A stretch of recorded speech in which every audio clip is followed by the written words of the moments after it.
Hey gun people, we're going to talk about a few videos here. Some use of force, some decision process, and just kind of go over what people do, why they do it.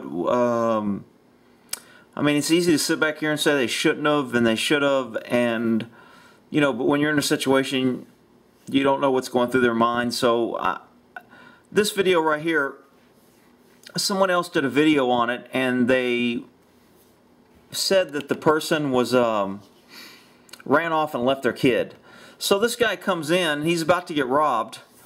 See a guy coming out here, a couple guys with guns are going to come in.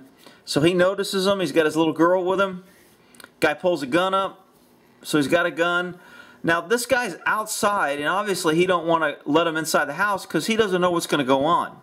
I mean, if they get him inside, are they going to rape his little girl? Are they going to tie him up? Are they going to kill him? I mean, at least when he's outside, he knows there's a video camera. He knows there's probably a camera here. He knows it's being recording. This guy walks over toward the kid. I don't know if he was threatening the kid. I don't know if he was trying to stop the kid. He kind of reaches. I mean, this guy, he's got the gun down by his side. How aggressive is he being? He's not pointing a gun. I don't know what he's ordering him. This guy comes in. I don't know if he's got a gun in his pocket there. He's got a bottle. But he breaks away and he leaves.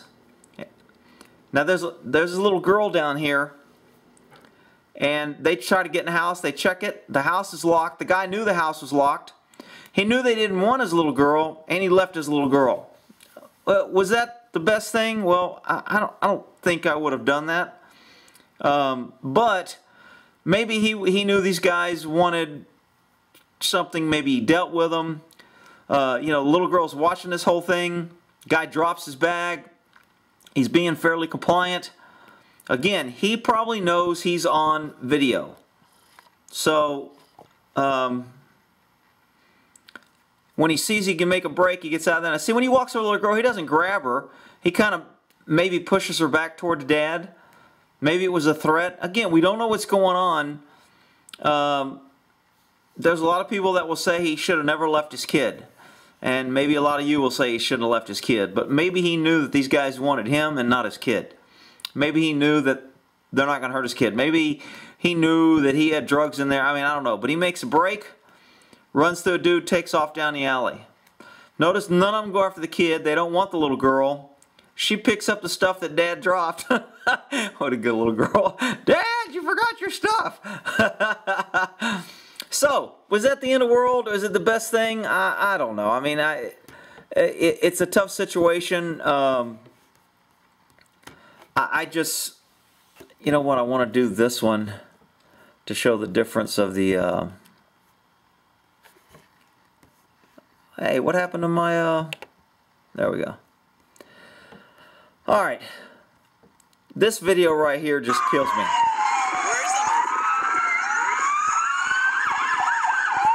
Now, you look at all these cars going by here. I'm going to try and turn this down a little bit. I counted all the cop cars. There's like 58 cop cars that come by here. 58. Okay? Tax dollars. First of all, I'm going to look at it from a citizen's viewpoint. You got all these cops chasing an armed bank robber. Evidently, he has 3 hostages. Okay, is it good that they don't want him to get away with the hostages? Evidently not, because they end up shooting and killing the hostages. 58 police cars. You got a helicopter. Look at these cops coming in here, barreling down a road, endangering people's lives, driving code 3, making people wreck, get out of their way. Probably had a couple wrecks. Now this is in Stockton, and I used to work this area, so Stockton's kind of a rough area. And, you know, if they got a bank robber, they use a lot of federal agencies, ATF, FBI, Secret Service. You got a lot of counterfeiting. I mean, it's kind of a shithole. Stockton, it's by Sacramento, you know, just a bad. Okay, I missed all the gunshots here. Let me go back. You hear all that? That's gunshots going off. Let me go back here when the gunshots start. Now listen for when these gunshots start. I'm trying. All right, listen. Bang. Bang, bang, bang. That rattling is gunshot.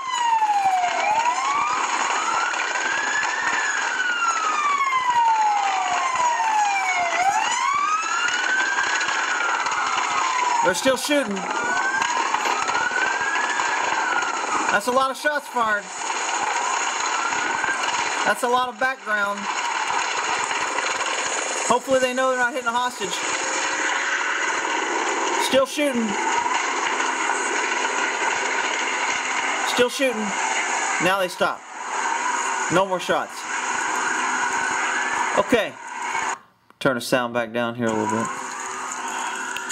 Now, 58 cop cars. Some cars had 2 cops in it. 300 gunshots. This guy says 300. I'm not sure how many shots were fired, but there's an article that says how many I think was fired. But they end up killing all the hostages. They killed the bank robbers, but they killed all the hostages. I mean, how do you call that public service? How do you call that protecting you?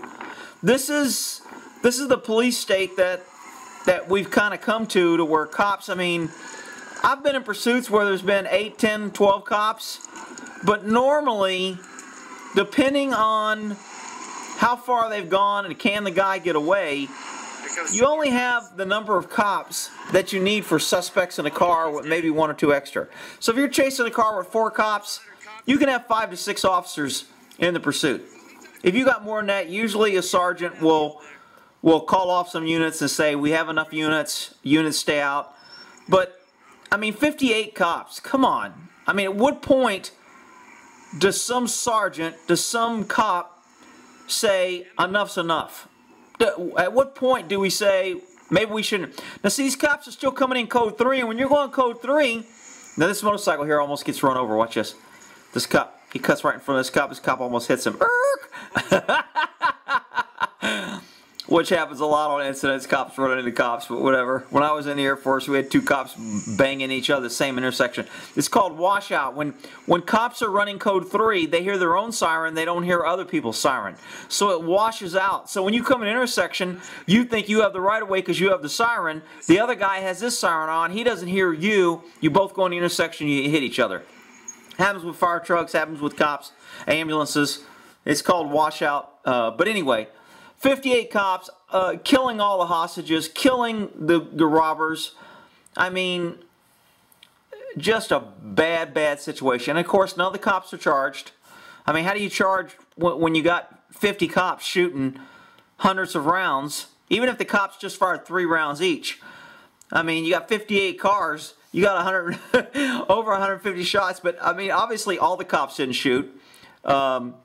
But you had unmarked units, you had marked units. I mean, at what point do you say, we are creating more of a danger than we are a public service? I mean, out of 58 cars, how many cars did they run off the road? How many cars did they make yield? How many red lights did they run? How many times they violate the speed law where they drive? I mean, I know our cops got code 3. When you're going code 3, you're violating pretty much all laws. You're not paying attention. You have your lights and you're hauling butt. Now, if there was an officer down or an officer yelling for help and you had 50 cops showing up, you don't necessarily know how many cops are there, how many cops are shot, what kind of weapons you're facing. And in that situation, you're going to have multiple cops continuing to roll until you can stabilize the scene or give an update on what's going on at the scene. Do we need more cops?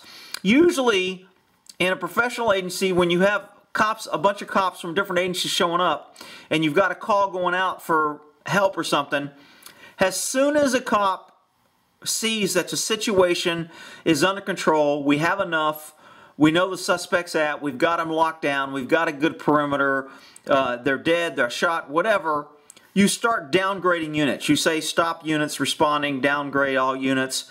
So everybody turns off their sirens, so we end up killing some kid in a car because a mom wasn't paying attention, ran out in front of a cop thought he had the right of way, he ends up hitting a mom and a kid and he kills a kid when he actually didn't even need to be coming. So, now from a cop perspective, look, when you're chasing a guy, you don't know if he's going to run, he's got hostages, you don't know if they're going to shoot out. I mean, you're driving around bored and when something like this happens, it's like, yeehaw, I want to get involved and I'm kind of bored and you know what, if I'm chasing this guy, I'm not shagging calls because somebody used somebody's garden hose next door and they want a police report, or somebody's kid's out of control, doesn't want to go to school, so they want a cop to come respond to their house. Well, you're not responding to those calls when you've got something like this going on. So all of the calls in all these cities where all these cops are at, people are getting robbed, killed, stolen. I mean, if crooks were smart, when they saw something like that, they'd go in these jurisdictions and go, the cops are tied up, man. This is a great time to go do our you know, take over hijackings of stores and robberies or whatever we need to do because, you know, the cops are busy. I remember one time we were responding to a call, me and my partner were going to a shots fired call. It was a gang shooting. So we're hauling ass code 3 down the road. And, you know, we're passing a lot of stores, a lot of traffic and everything. So as soon as we clear this call, after we get that call handled, we go, hey, they had a 211 at the Baskin Robbins, which is up the street, not too far, a mile or so from where we had the shooting. So we end up going to take the robbery report. And when we get there and we pull the tape, the guy, the robber has got the gun pointed at him behind the counter during the robbery. In the background on the video, here comes me and my partner hauling ass by code 3. The suspect turns around, points the gun at us, thinking we're going to come in we're responding to him. And because we were going to the gang fight, we kept going past him. He turned back around and finished his robbery. I thought it was pretty funny. People got robbed and think it was too funny. I thought it was pretty funny. But anyway, me and my partner was like, hey, he pointed a gun at us. What the? So anyway, I mean, you know, I just see things like this, and it's like, have the citizens lost control of the government? I mean, is there any citizen out there that is okay with this? I mean, I'm not even sure there's a bunch of cops out there that are okay with this. But is there any citizen, any government official, anybody, tax-paying citizen that you're paying to have police in your neighborhood okay with 58 cops chasing a bank robber and killing all the hostages and the bank robber? Okay, maybe it's just me, but I guess I got a problem with that. So, in this video here, I've got 2 videos where London, because they don't have guns, where these knuckleheads are chasing people around. And, well, maybe they were chasing around. Okay, so this guy right here has a machete hanging over the side. Cops don't have guns, so what do? They just follow him.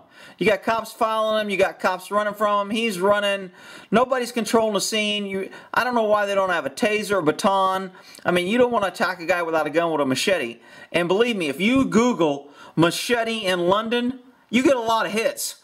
There's a lot of machete crime in London. Why? Because they outlaw guns. So, I mean, you know, people who think they're going to be safe because there's a kid right here in a circle of mom and her kid, doesn't know there's a knife-wielding machete guy right here. But, I mean, when you outlaw guns, this is what kind of happens. People with knives, you put cops on equal with the bad guys.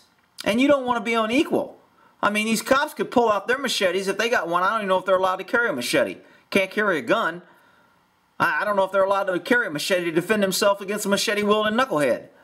So this guy's still running around. He's got his hatchet or machete, whatever it is he's carrying. He's pretty much tying up the whole city, running around. Again, he could walk by people, hit them, cut them. Nobody's going to attack him. I mean, somebody's going to say, well, why aren't the cops jumping on him? Well, you know what? Nobody really wants to die today. I mean, I'm not real anxious to jump on a guy with a knife or a machete when I don't have anything. I'm not going to risk getting my head cut off or my neck cut just, you know, to stop some guy with a machete. Okay, this cop jumps right in there, hugs him. Everybody makes the move, and he goes down. Okay? Again, when you outlaw guns, that's what happens. This is another video with a machete dude. This guy... Oh, let me mute this. So he's yelling. He's pretty upset. He's had the cops here for a while. Again, no guns. The cops can't really do much, but kind of watch him. Wait for an opportunity. This guy looks like he's got a baton out. Maybe it's a woman. I can't tell. She got something over her shoulder. But a baton against a machete is not real good. I mean, you hit me with a stick and I hit you with a knife, you're going to bleed more than I am. And the odds of you dying is much more than me getting hit with a bat or stick. So, again, you know, all the gun nuts that just want government to have guns, that's not good either, because then government gets out of control. At least here, you notice in all these London, and when you Google machete, if you look at some of these videos, all the London incidents with machetes, They got 15, 20, 30, 40 cops on these calls. So they always have numbers against the bad guy, but they don't necessarily have weapon higher than the bad guy. Since they don't carry guns, the only thing higher than a machete is, I don't know, maybe a flamethrower? I don't know.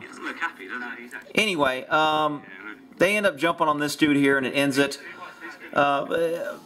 Again, I guess I'm trying to show the cop side and the civilian side. I mean, if you're a tax-paying citizen, I mean, do you want all this money wasted on all these cops handling one dude? I mean, you go over there with a gun, even with rubber bullets, and you could take this guy out in about 5 minutes. And that was a big thing back in the 70s and 80s, was how long do you wait on a hostage situation before you shoot the guy? There was a time when, as soon as the sniper showed up and he was in position, he got a green light and he'd kill the dude. Then there was public outcry that, hey, why are you killing these people? Then it went the other way. You don't want to shoot him. So you spend 6, 8 hours, 2 days, 3 days negotiating, and this guy's tying up millions in resources, millions in officers, tying up neighborhood, inconveniencing everybody because he's being a dummy. Now look at all these cops with these shields. Now there's a lot of cops. Now everybody's brave. Now everybody's getting a kick in. Poor guy. Now it ain't even. This is typical government. You know, they only respect you when you have power. As soon as they have the power, you ain't worth nothing. All right. I guess I just wanted to go over a few of these videos. That one video in Stockton where all the CHP, Highway Patrol, Stockton PD, Sacramento, whoever, all the agencies that respond, 58 cars, they end up killing the hostages. I mean, you know what? It's pretty bad when you're safer and you're alive with a hostage taker than you are when the cops show up and then they kill you.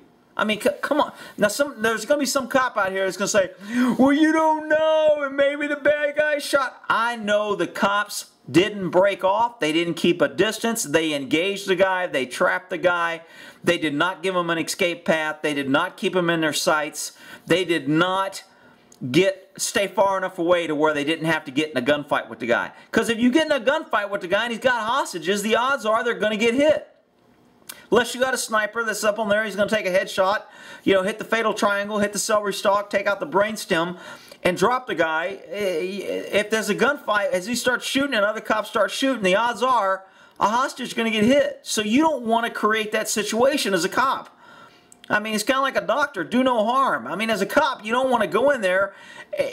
A hostage is just a hostage until you show up. Now all of a sudden it's a victim and it's dead. I mean, again, there's going to be some cops that's going to defend this situation and saying, hey, these guys were violent, and if they got away, there's no telling what they would have done with them. Well, that's brilliant. We don't know what they were going to do with them if they got away, so we'll show up and kill them. Well, that's great. I mean, I just can't justify that incident. Very, very poor management on the law enforcement agencies, the supervisors, too many people. Nobody was in control. Typical government gone amok. When you have too much government, too much law enforcement, too much power, that always happens. You have an over-response, people get smashed, people get trampled, rights get trampled, and things happen. And it says, you know, the end result's always going to be the officer's going to say, officer safety. Well, we were in fear of our lives. Well, we were protecting the lives of others. Who were you protecting? You weren't protecting the hostages, you killed them. Well, we were trying to protect the lives of others. Well, shit, do me a favor. Don't try and protect me.